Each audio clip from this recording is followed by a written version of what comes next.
Sir please sir. மா என் உயிரை வாங்காதமா. Hall ticket இல்லாம எக்ஸாம் எழுத அலோவ் பண்ண முடியாதுமா. என் லைஃப் ஹால் டிக்கெட் இல்லாம எழுத வைக்க முடியாதுமா. அப்ப எனக்கு தான் பிரச்சனை ஆயிடும், புரிஞ்சுக்க. ஹலோ, இங்க இருந்து வந்திருக்கோம் என் உயிரை வாங்குறதுக்குன்னு.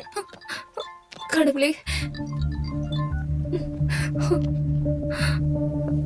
ஹலோ சொல்லுங்க. நான் கோவிலுக்கு வந்தேங்க.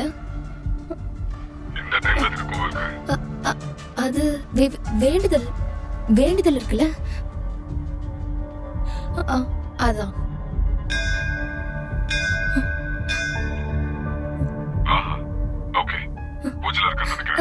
சரிங்க, ரொம்ப தேங்க்ஸுங்க. நீங்க எனக்கு இன்னொரு தேங்க்ஸ் கூட சொல்லணும். எதுக்கு? உங்க hall ticket. Oh my God, நீங்க செஞ்சது சாதாரண உதவி இல்லைங்க. ரொம்ப தேங்க்ஸுங்க.